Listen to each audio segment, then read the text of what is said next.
Hello, everybody. This video is going to help you create your own set of lecture notes very easily using LibreTexts. I think that this is probably one of the biggest advantages of using LibreTexts as a non-author instructor.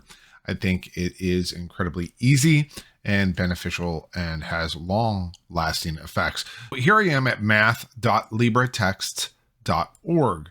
On this page, you can see there's a campus bookshelves and learning objects, and I'm not currently signed in. I will sign in a moment, but I just want to show you something here.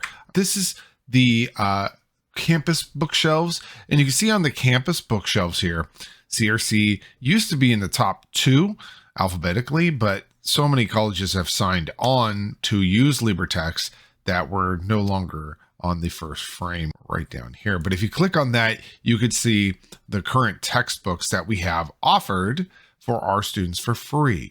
This is actually the main STEM pipeline. So starting fall 2024, it's 372, 373, 400, 401, 402. We don't have on here yet. However, the OpenStax 402 is sufficient enough to do the job. 410 is CDL's content digital lending at the library. And then a Math 420 is right here, and our stat is down there. This is a really nice setup. It's got everything you ever need for textbooks for CRC. What I'm going to do is I'm going to prep by making a lecture note textbook for Math 372. I do want to be honest with you and tell you that when you create your lecture note textbook, only you will have access to that. However, you can make it to where all your students also have access to it. That's what I do. Going back here, I'm going to sign in. If you don't have an account, it's a very easy registration process. However, there will be a delay because they have to verify that you're an instructor. And so you have to use your campus email. And once you're logged in, you can see the upper banner here becomes gray and your name is on the upper right-hand corner. You also have this little rocket ship, and that's where we're going to play. That rocket ship gets you to an area where you can edit or create your own projects or stuff like that. You still will not be able to edit our bookshelf. Only the authors can do that. However, you still have a lot of power. So when I click on that little rocket ship, you get this page that looks like an absolute mess. The only thing that I've ever clicked on this page, to be honest with you, is Conductor. So Conductor is where you're going to go. Again, you'll only be able to access this if you're logged in. And notice it says verified instructor. So you can create an account that's a non-verified instructor account, and you will not be able to access this material. But once you are a verified instructor, then you can access the LibreVerse and the Conductor page specifically. Now that I'm here, you can see some of the projects that I've worked on, but we want to create a brand new Conductor project. So this is what I'm going to do. I'm going to call it Math 372 College Algebra, and then I'll make sure that I know that it's different from the actual textbook by calling it lecture notes. Now you can set the project visibility. This is not the textbook visibility. It is only the visibility of the project. And there's no real reason for you to make it public. Just keep it private. Once that has been created, you can see you're on this big page here. It looks like it's got a lot of options, and it technically does have a lot of options, but none of them are options you're going to fiddle with. The only one that you're going to fiddle with here is create a textbook. And in here, you're going to select a library. It'll be the math library. And again, you want to double check that your title is correct here, and then just click on create. Be patient. It'll take a little bit for the system to create that new textbook. And from this point forward, really all you're going to do on this page is click on textbook link. Now, if I click on textbook link, it will take me to this page right here, fairly empty textbook. As its first chapter, front matter, back matter. Front and back matter are always going to be there. There's not much you can do with that. But the chapter material, you can fix that. So that's what I'm going to do. And how are you going to take the textbook that you're using for your students, pull that in here, and then edit it to become your lecture notes? Well, you click on Tools, OER Remixer. And that remixer just means you're going to take an older textbook or a textbook that's already in the system, and you're going to remix it as your own private copy to your heart's content. In this page right here, there's a few options that you might want to consider fiddling with. I happen to know that the Math 372 textbook that I'm dealing with actually starts with a chapter 0. If you don't know this right now, you can fix this later on, but I happen to know the textbook, the 372 textbook that I'm copying, starts with a chapter 0. So what I'm going to do is go to Auto Number Options and make sure that my initial chapter number is a 0, and it is. All right, what I'm going to do now is go to Campus Bookshelves. Once I find Cosumnes River College, I'm going to expand that out. Now that we've opened up CRC here, you can see all the textbooks, and there are about 3 other textbooks, which are the lecture note textbooks that I currently have that you normally would never be able to see. And yours will look like this eventually as well when you start creating your own lecture notes. The course that we're focusing on here is my college algebra for calculus, but your course might be different. I'm going to expand this out, and this is the only way to do it. It's kind of an annoyance. You can't just drag the entire textbook over. You have to do it chapter by chapter. I'm going to drag over chapter 0. Now, remember, there was this fake chapter here, that fake first chapter. Watch what happens when I drag over chapter 1. It renumbers that fake first chapter as chapter 2. I don't want to actually keep that, so I'm going to click on that and then go up here and click delete. It just removes that. And I'll go back to what I was doing. I'll drag over chapter 2 and so on and so forth. Now I'm going to pause right here because I want to deliberately make a mistake.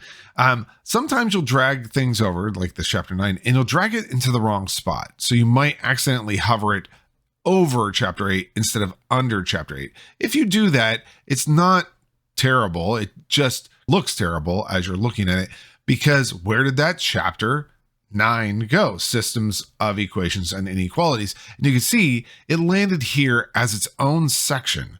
So you can fix that just by clicking it and dragging it down a little bit. So you just drag it down out of that group and it fixes itself. Suppose that as you finish this up, you think, well, actually in his chapter 0, I'm not going to cover operations. You could delete it by clicking delete page. The problem is that it's going to renumber these, and I don't want it to renumber those. Notice that when I deleted section 1.2, which was relations, it'll renumber everything. And I don't want that because the students are using a textbook where the section numbers are set.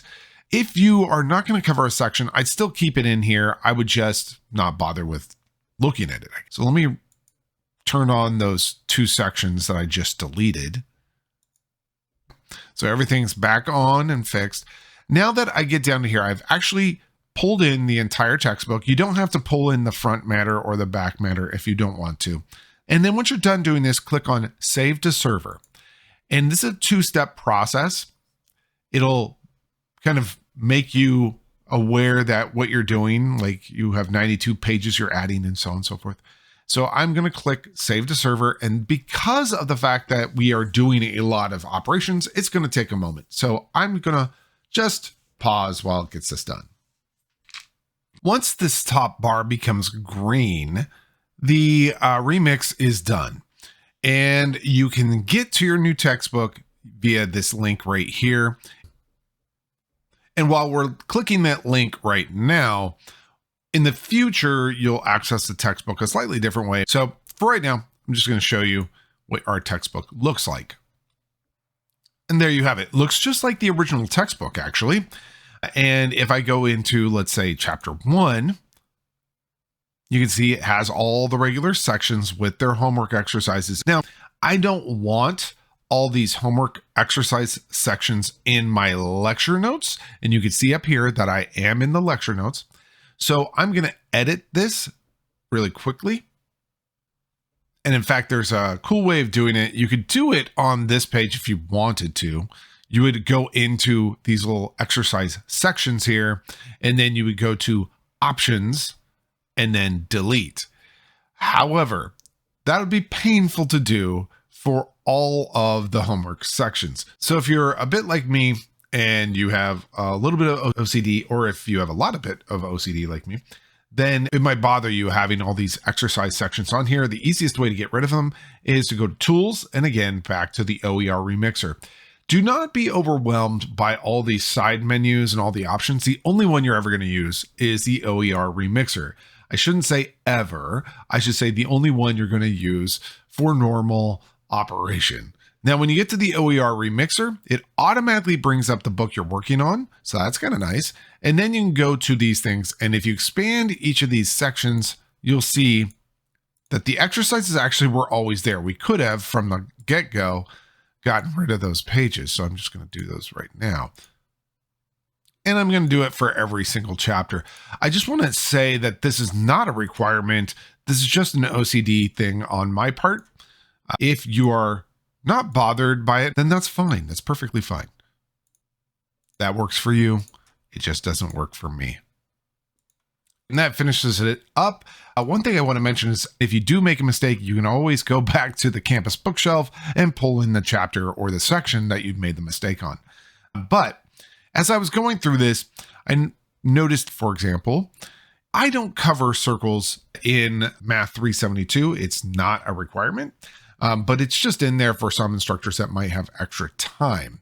Well, if you're like me and you know you're not going to have extra time, you can go to this page properties. Yeah, you can double click the name, or you can click on the pencil icon after you've highlighted that section, and you can edit the name. So do not cover. That's the name I'm going to call it. It's 8.2 circles do not cover. That's it. And then I'll save edits. And I'll do that for parabolas as well, because technically, while it does say conic sections are in the curriculum, it doesn't specify, and I'd rather focus on ellipses and hyperbolas. So that's just me personally. Note that I did not delete those, so it kept the numbers the same for 8.4 and 8.5, which is ellipses and hyperbolas. That's important. Also, I'm not going to cover augmented matrices, so I'm going to say do not cover as well. All right, and save. And I haven't actually fiddled with any of the other stuff, so I can't tell you what the other options are. Save to server.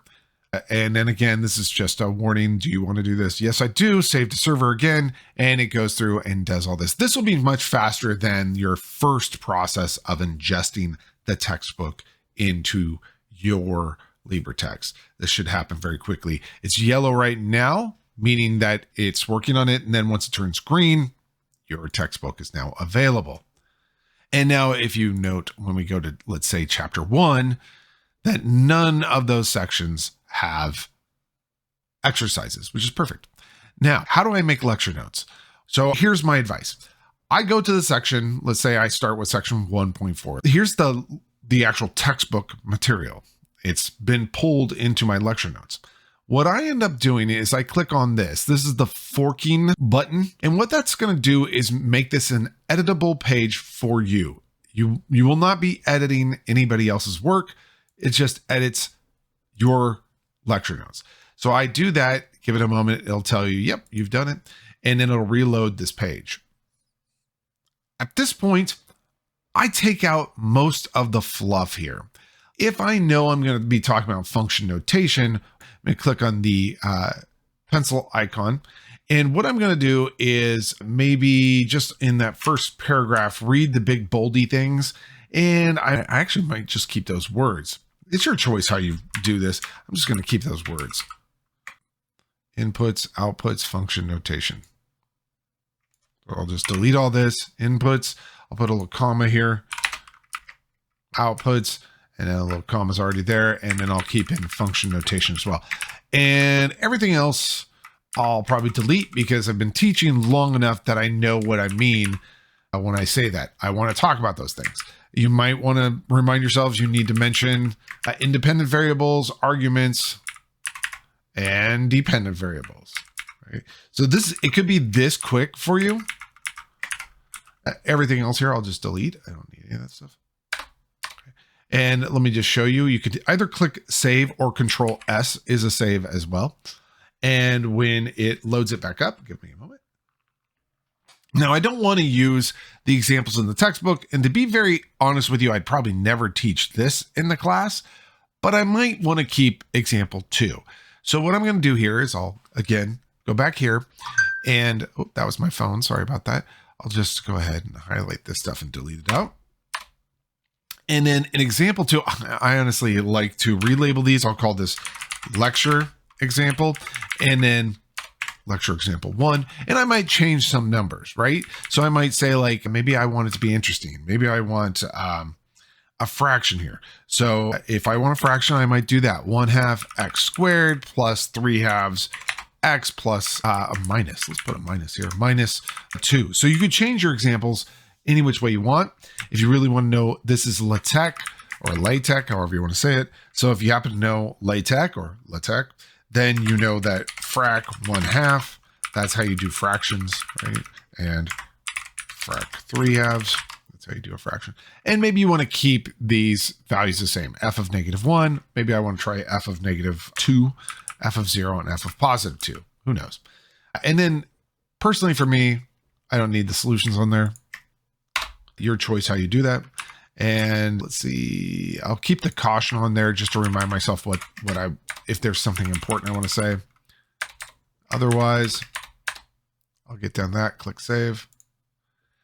And this very first subsection of my lecture notes there is ready to go. Now, again, maybe you have years of lecture notes written. You can actually go and put them in here. That's basically how I create my lecture notes in LibreTexts. I start with the base textbook and I look at the things that I'm going to be talking about. Like in the next subsection of the section would be implied and implicit domains, and then finding domains. I would definitely modify these examples, but keep the same structure. Maybe I have some pet examples I'd like to throw in here. And so you would just go through and modify those, take out the fluff of the language. I did say I would show you how to access the textbook in a faster fashion. Here's how you do that. You would normally go to math.libretext.org. You open up your computer, you do that. Make sure you're logged in. And then instead of going campus bookshelves, you'll just go right up here to the rocket ship and then click on the conductor page. And you'll see your lecture notes are in there. And that's how you get there. You just click on that and then click textbook link. And if you keep hearing my phone go off, it's just because there are fires here in my neck of the woods. And so I have the neighborhood app letting me know where the fire lines are and all that stuff. Anyhow, so these are your lecture notes and you can go and edit them to your heart's content. You note here that the homework sections are removed because we did that a moment ago. And we're just in section 1.4. And you can see our edits are done in section 1.4. One other thing I want to showcase here. Here's my 370 lecture notes, and I just want to show you kind of the finished set of lecture notes. I actually relabel my chapters also to say lecture notes, but let's just see what that 1.4 ends up looking like in. And you can see I also in here removed section numbers. So this section 1.1 here is section 1.4. Sorry about that. I did the no of deleting the sections, and so it renumbered. It's not that big of a deal, but I'm going to click on that just to show you this is what my lecture notes are for that first section. Mainly because I know everything else I'm going to be talking about, but I definitely want to talk about this example. You can see how short your lecture notes can be going to the next section. Just again, combinations of functions. I know I'm going to talk about that. And then you can print them out. So if I click on PDF of the page, it takes a moment to generate the PDF. But let's say you're teaching in a classroom and you just want to have these on hand. You can generate that page as a PDF and it comes up looking like this. And then you just print it out and walk into class. Very, very nice. If you want your students to have access to these, you could totally do that. However, I do want to mention that your students cannot access them unless your lecture notes are on the campus bookshelf. So right now, you'll see the 372 lecture notes are not on this page because they're in my conductor account right now. They're not ready for prime time is essentially what that means. And so to get them, if you want to have your students to have access to them, to get them on this page, you actually have to email the folks at LibreTexts. That would be through info@libretexts.org right down here. You'd email them and just say, I have this Math 372 lecture notes text that's in my conductor page right now. Could you move that to my campus page? Now, they'll move that, and you want to make sure to say, I want my students to have access to it, but I don't need the rest of the world to have access to it. And they'll make sure those settings are set. For example, if you go into the CRC bookshelf for LibreTexts, you will not see my lecture notes because these are set to private. That's probably a long way away from where you're at right now, but that's how you create your own set of lecture notes based on the OER text if you want to do that. All right. You guys have a wonderful day, and I can't wait to see you when the semester starts.